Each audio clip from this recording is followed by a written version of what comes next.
I'm Ryan Hoppy. I'm Ryan Stuppridge.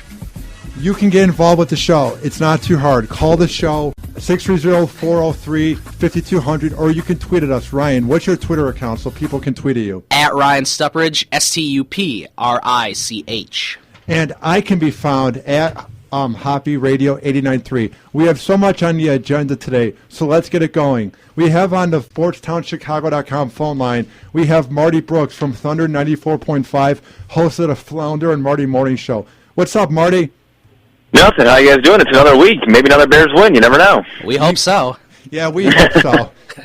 Now, Marty, I saw you tweeted out a picture of Mike Ditka giving a personalized autograph on Ditka Day back in the beginning of the week. Now, how did you get that autograph? Did you meet him? How did this all go down? Oh, man, I have a few Ditka autographs. Actually, long story short, I went to his restaurant with a couple of friends, and he was upstairs, and we saw that he was upstairs, so I ran downstairs and got a picture, and he went inside. And I actually got to try a Super Bowl ring on that night. It was pretty cool. And then, actually, he lived down the street from my grandma and grandpa, when he was with the Bears as a tight end, and Papa Bear Hallis gave him his first loan so he could buy his home there in Lombard, Illinois. So, yeah, just random knowledge, random facts. I've heard mixed things about him. I've heard a lot of people in the media who aren't fans of him that had to cover him say he's the worst guy ever. But everyone that I know personally that met him said he couldn't be more of a nice guy. What was he like to you? I love Mike Ditka. He's a great guy. He's a really nice guy. He took a picture with us. He's just a really cool guy, and it was one of the coolest experiences I've ever had in my entire life was meeting Mike Ditka. So, and it was a fun game to watch on Sunday night as the Bears just beat up on the Dallas Cowboys. Now, on Monday, you predicted a closer score than the game appeared. How happy were you that the Bears had a blowout win over the Cowboys on Ditka night? You know, here's the thing. The Bears had a solid offense. This is something we've never used to talk about. It was always the defense. And here's the thing. The Bears can keep up with anybody. It's the defense that needs to step up. So the fact that the Bears blew away the Cowboys, I had no problem with that. It was a little shaky in the start. You know, Dallas drove down the field, and then the Bears answered right back. And it was really the one stop that the Bears had that kept them in front of the game. It kept them in the game, and to win the game was that, I think it was the third series when the Cowboys were on offense. So that changed the entire game, because if that didn't happen, I don't know if the Bears would have won. Do you think this was a case of the Bears shutting down the Cowboys offense, or was this a case of the Romo-led offense choking as they always do once December comes around? What's going on with the Cowboys? Here's the thing. I think they had 100 and Murray had 101 yards, I think, in the start of the first and third quarter. So, I mean, here's the thing. The Bears defense couldn't stop them, and it wasn't Romo's fault. The Bears played some decent defense. I mean, it wasn't horrible. I mean, there was a few pass rushes that were close, but I wouldn't put it on Romo, because I don't think Romo really you can blame him. It's the play calling. Why would you even pass the ball? I just would have ran it the entire game. And now, right before the half, Alshon Jeffrey had the play of the game with that leaping catch. What went right during that play?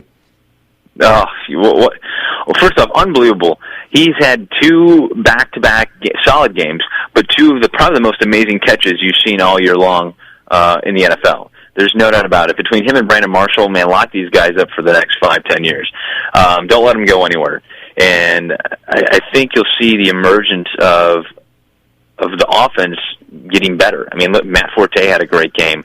Martellus Bennett had another solid game. You're seeing the offensive line come together even more. I mean, there's some big holes, and you know, DeMarcus Ware, he was kept in check the entire night. So all around, Alshon Jeffrey, man, he is he is a first team MVPer this year. I don't think there's anyone else you could throw in that situation besides him.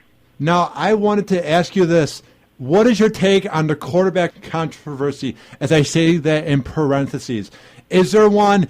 Should there be a controversy, Jake Cutler versus Josh McCown? Or is this the media trying to overblow something and make something out of nothing? Here's the thing. It's the media. All right, Jake Cutler he's having a great season. Yeah. He had a great season. The Redskins game, you can't fully put on him. You know, I know, because if you look at, I think it would be like they're both equal, or Jay would have like one win more than McCown. That was basically McCown's game. And McCown had a good game. He had a really good game that year, but against the Redskins. But I just don't see it. Jay Cutler can throw better. He can throw farther. He can throw harder. His mobility, I would say, is probably a little bit better than McCown's. He's a starter. There's no one else I would want to put in that situation. If we're driving down the field, would I want McCown or would I want Jay Cutler? You know what? I'd rather have Jay. I think Jay's a little more in sync with the wide receivers and the offense than McCown is. I mean, you saw the same plays over and over again over the past 4 weeks since Jay's been hurt. So now the playbook, I think, opens up just a little bit more for the Bears. And now, here's another thing people seem to forget. Yes, Josh McCown's had a good year, but there's no way that he could be a guy that could lead us to a championship, because history has told us before, when a main player gets hurt, like when Tom Brady went down, Matt Castle had a nice year, won 11-5, missed the playoffs. Matt Flynn had a good enough year to get the Packers to the playoffs when they won the Super Bowl. But the backups, unless your name is Tom Brady and the main quarterback was Drew Bledsoe, backups are backups for a reason. And there's a reason why Josh McCown is a 33-year-old journeyman who's had a decent career. Yeah, he's been on some bad teams. I think they hit on that on Monday night. He's been on some really bad teams. Is he a good quarterback? I think he's a solid quarterback. Is someone going to be looking to pick him up next year? Probably, but guess what? Is he going to want to go somewhere? I'd be content being the backup quarterback for the Chicago Bears. First off, you're making some good money, and you have a good offense around you, so the blame doesn't fully get put on you if something bad happens, and you have players like a Brandon Marshall or a Alshon Jeffrey or Matt Forte to pick you up. So the pressure's not on the quarterback's shoulders like it is in a lot of the other NFL teams, because the Bears have weapons all around. So, you know what? People can talk all they want. I know Earl Acker said this week that, McCown should start. But you know what? You're going up against the Browns. Not for the fact that the Browns aren't a great team, but they're an okay team. Can they beat you? Yeah, they can beat you. But I would rather have Jay come back against the Browns and get a game under his belt before we go to Philadelphia. And then, I think it's going to come down between the Bears and the Packers on that last football game of the year. And I think that's going to tell you who's going to win the NFC North. Yeah, that last game of the year against the Packers is definitely going to be a big one. Now, looking forward to the Browns this Sunday, do you think the Bears defense can have a good day against a pretty bad running team in the Cleveland Browns? I think so. I think the Bears are going to be able to step up a bit. It was fun to listen to John Gruden on Monday night, because he hit on so many heads about the Bears defense, because it's a bunch of young guys. They're a bunch of rookies that are playing, which is only going to be better them next year, when they come back around. So I know I don't want to throw this year in the towel and look towards the next year, but you're just, you're going to get Lance Briggs back, it looks like, against the Eagles, from what I've just read. And so there's some hopes up there that you'll have a few more, spots to be filled over the next few weeks in that really depleted defense. But Ratliff had a good game, and I expect Ratliff to kind of be back again this week. And the Browns, guess what? The Browns are an okay team. I think Jason Campbell's still going to start for them on Sunday, and he's not a bad quarterback. Again, the Browns aren't a throwaway team. I know that the Bears are predicted to win and are favored. But I don't want to look ahead, but this is what you're doing. This is why you're starting Jay Cutler this Sunday, so he can get the feel of the game back. He can get in rhythm and work with the offense, because you're really looking at the Philadelphia game. Marty, we have to take a very quick break. Could you come back for one more segment to break down the Browns game some more for us? Yeah, sure. Sounds good. We'll be right back on the Friday Sports Riot. Don't touch that dial.